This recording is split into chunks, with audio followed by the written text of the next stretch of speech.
I got so much motherfucking design on right now. Break it down, bring it back, make it clap. I got 3 old thoughts, new block, where that thing. Bitches on my line, and you know they come strapped. Hold up, what it not, 45, scope it cash like whoa. How you fucking with these hoes up? Assalamualaikum warahmatullahi wabarakatuh. Perkenalkan, nama saya Anissa Nurdwi Jayanti dari Fakultas Ekonomi dan Bisnis, jurusan Manajemen, dan dari Universitas Pamulang. Di sini saya akan membawakan materi yang berjudul tentang keseimbangan AD dan AS. Yang pertama, saya akan menjelaskan tentang pengertian agregat demand dan agregat supply. Agregat demand atau permintaan agregat adalah tingkat pengeluaran yang akan dilakukan dalam ekonomi pada berbagai tingkat harga. Agregat supply atau penawaran agregat adalah penawaran barang dan jasa yang dilakukan oleh perusahaan-perusahaan dalam suatu perekonomian pada berbagai tingkat harga. Sedangkan pengeluaran agregat adalah menggambarkan tentang hubungan antara pengeluaran yang akan dilakukan dalam perekonomian dengan pendapatan nasional. Dari sifat-sifat permintaan agregat AD dan penawaran agregat atau AS dapat disimpulkan bahwa analisis AD dan AS merupakan analisis keseimbangan ekonomi negara dalam keadaan harga yang mengalami perubahan. Analisis tersebut bertujuan untuk melengkapi analisis penawaran agregat, pengeluaran agregat, yang rumusnya yaitu adalah Y sama dengan AE. Dan yang selanjutnya yaitu ada perbedaan teori klasik dengan teori Keynes. Dalam pandangan klasik dibedakan menjadi 3, yaitu yang pertama ada perekonomian selalu mencapai tingkat kesempatan kerja penuh. Yang kedua, penawaran dengan sendirinya mencapai permintaan atau supply creates its own demand. Maksudnya, dalam perekonomian terdapat cukup banyak permintaan dan oleh sebab itu di setiap jenis barang yang diproduksi akan dapat dijual di pasar. Dan yang ketiga ada segi penawaran adalah sangat penting perannya dalam menentukan kegiatan ekonomi dan pendapatan nasional di suatu negara. Yang kedua dalam pandangan Keynes itu ada 1 tingkat permintaan efektif, yaitu pengeluaran agregat dan permintaan agregat akan menunjukkan sejauh mana produksi nasional akan diwujudkan dalam ekonomi dan kesempatan kerja yang akan dicapai. Dan nomor 2 itu ada dalam perekonomian kesempatan kerja penuh tidak akan selalu dicapai. Yang kerap berlaku adalah masa pengangguran. Berdasarkan pada keyakinan ini, selanjutnya ahli-ahli ekonomi klasik berpendapat bahwa di setiap perekonomian itu akan selalu dicapai kesempatan kerja penuh. Dalam masyarakat perekonomian dan pendapatan nasional ditentukan oleh kemampuan negara tersebut untuk menggunakan faktor-faktor produksi yang tersedia untuk memproduksi barang dan jasa. Dengan kata lain, penentuan produksi nasional dapat dinyatakan dengan menggunakan persamaan sebagai berikut, yaitu adalah Y sama dengan F dalam kurung KLQT, di mana Y itu adalah pendapatan nasional yang diwujudkan dalam perekonomian, sedangkan K adalah jumlah barang modal yang tersedia, dan L adalah tenaga kerja dan kemampuan tenaga kerja yang tersedia. Q adalah jumlah kekayaan alam yang telah dikembangkan dan digunakan. Dan yang terakhir itu ada T adalah tingkat teknologi yang digunakan dalam perekonomian kegiatan produksi. Dan selanjutnya itu materi pembahasan tentang pandangan Keynes terhadap uang dan kegiatan ekonomi. Teori Keynes mengenai peranan uang dalam kegiatan ekonomi sangat berbeda dengan pendapat ahli-ahli ekonomi klasik. Bagi Keynes, uang itu tidak netral. Artinya, perubahan-perubahan dalam jumlah uang dalam ekonomi dapat mempengaruhi kegiatan suatu perekonomian di Indonesia. Perbedaan pandangan ahli-ahli ekonomi klasik dan Keynes mengenai peranan uang dalam kegiatan ekonomi dan tingkat harga dapat dibedakan menjadi dua aspek. Dan yang pertama itu tentang perbedaan pandangan dalam penentuan suku bunga.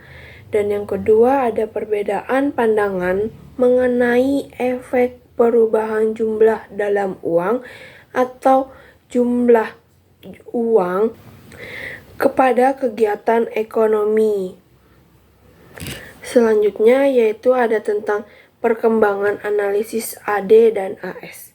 Yang pertama ada pandangan pokok teori ekonomi Keynes, yaitu pandangan Keynes meliputi 3 aspek sebagai berikut. Yang pertama itu ada pengeluaran agregat, yang kedua ada penentuan suku bunga dan peranan suku bunga. Yang ketiga ada peranan pemerintah dalam menentukan tingkat kegiatan ekonomi dalam suatu tahun tertentu. Selanjutnya ada materi tentang analisis permintaan agregat, penawaran agregat atau AD dan AS. Analisis AD dan AS merupakan model penentuan keseimbangan dengan menggunakan pemisahan harga berubah. Dalam analisis AD dan AS, penawaran agregat dibedakan atas beberapa, yaitu yang pertama ada penawaran agregat jangka pendek atau Short Run Aggregate Supply atau SRAS. Kurva SRAS adalah kurva yang terus-menerus melengkung ke atas dan memotong garis tegak pada YF. Kurva AS semakin tinggi tingkatnya, kenaikannya berbentuk horizontal karena upah dan harga baku pada tingkat yang sudah ditentukan sebelumnya. Karena itu, pergeseran dalam permintaan agregat mempengaruhi output dan kesempatan kerja. Yang kedua itu ada penawaran agregat jangka panjang atau Long Run Aggregate Supply atau LRAS. Dalam jangka panjang, kurva penawaran agregat berwujud vertikal karena output ditentukan oleh jumlah modal dan tenaga kerja, serta ketersediaan suatu teknologi, tetapi tidak dengan harga tingkat. Karena itu, pergeseran permintaan agregat mempengaruhi tingkat harga, tetapi tidak output ataupun kesempatan kerja. Dan di sebelah itu sudah ada contoh gambar kurvanya. Selanjutnya yaitu ada permintaan agregat atau AD. Definisi kurva permintaan agregat atau AD adalah sebagai suatu fungsi atau kurva yang menggambarkan suatu hubungan antara tingkat harga dengan jumlah pengeluaran agregat yang akan dilakukan dalam suatu perekonomian. Dan yang kedua itu ada sifat utama kurva AD. Kurva AD selalu merupakan suatu garis yang menurun dari kiri atas ke kanan bawah. Artinya semakin rendah tingkat harga, semakin besar permintaan agregat yang wujud dalam suatu perekonomian. Sifat kurva AD menurun ke bawah disebabkan oleh beberapa faktor di bawah ini, yaitu yang pertama ada tingkat harga dan pengeluaran rumah tangga. Yang kedua itu ada tingkat harga, suku bunga, dan investasi. Sedangkan yang ketiga ada tingkat harga, ekspor, dan impor.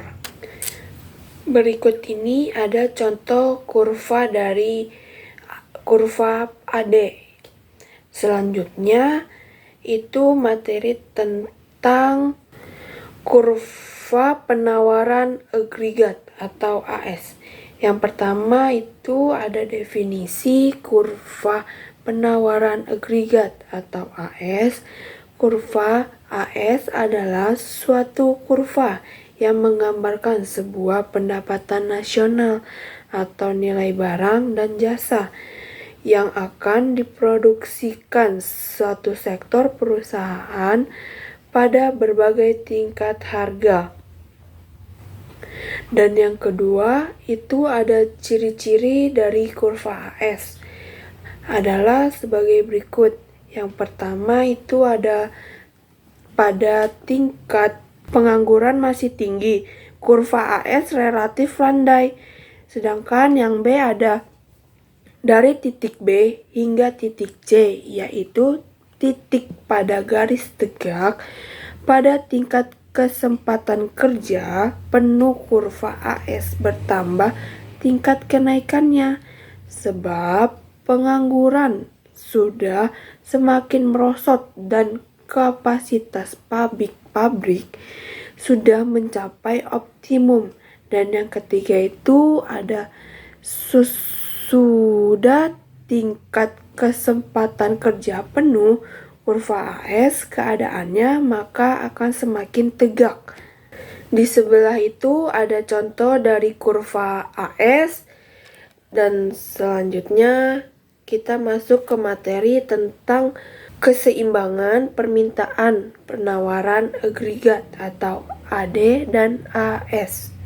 Keseimbangan pendapatan nasional yang ada di dalam analisis AD dan AS dinamakan juga sebagai keseimbangan makroekonomi, yang berarti di sini suatu analisis yang menerangkan bagaimana tingkat ekonomi, pendapatan nasional real, dan tingkat harga umum ditentukan, yaitu artinya satu, dalam analisis AD dan AS telah memasukkan unsur perubahan harga dalam analisis keseimbangannya. Dan yang kedua ada perpotongan titik E, berarti permintaan agregat adalah sama dengan penawaran agregat pada pendapatan nasional real sebanyak YE dan pada PE. Titik E merupakan suatu keseimbangan yang akan dicapai dalam suatu perekonomian karena perusahaan tidak akan menambah atau mengurangi suatu output yang diproduksi. Dan di sebelahnya itu udah ada contoh dari kurvanya. Selanjutnya yaitu ada penyebab perubahan keseimbangan. Yang pertama, efek perubahan kurva AD. Perubahan dalam permintaan agregat yang tidak diakui oleh perubahan penawaran agregat akan menimbulkan perubahan harga dan pendapatan nasional real ke arah bersamaan, yaitu kedua-duanya meningkatkan atau kedua-duanya merosot. Dan yang kedua ada efek perubahan kurva AS. Analisis mengenai perubahan kurva penawaran agregat AS menunjukkan bahwa perubahan tersebut akan mengakibatkan perubahan harga dan pendapatan nasional real ke arah yang bertentangan. Kesimpulannya, jadi kesimpulan yang tidak bisa kita ambil adalah dari analisis kurva AD dan AS, kita bisa melihat bagaimana pertumbuhan ekonomi yang terjadi di suatu negara. Dalam analisis AD dan AS, kelemahan teori klasik dan teori Keynes diperbaiki. Teori klasik pada dasarnya sangat menumpukan perhatian ke atas segi penawaran, manakala Keynes sangat menekankan kepada segi permintaan.